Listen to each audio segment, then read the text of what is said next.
तर तुमच्या मी मागच्या व्हिडिओज बघितला, त्यामध्ये तुम्ही सजेस्ट करता की तुम्ही रेंटवरती राहा म्हणून. ओके सर ते कशासाठी, म्हणजे काय त्या मागचं? Okay okay.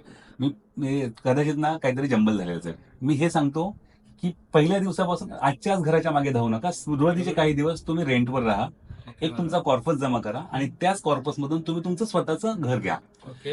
कायमस्वरूपी रेंटवर राहा असं मी सजेस्ट नाही करत. राहण्यासाठी एक घर घ्या. हा. हा, पण आज ईएमआय चालू करण्यापेक्षा आज आधी इन्व्हेस्टमेंट सुरू करा आणि मग स्वतःचं घर घ्या. मी ओके. एका सिंपल कॅल्क्युलेशन तुम्हाला सांगतो. आजही तुम्ही 40,000चा ईएमआय भरताय, त्याच्याऐवजी 40,000ची एसआयपी करा. SIP करा. पुढच्या 7 वर्षामध्ये ओके. तुमचं कॉर्पस जवळपास 50 ते 51 लाखाचं तयार होतं. ओके. ह्याच्यातनं 50% तुम्ही डाऊन पेमेंट करा.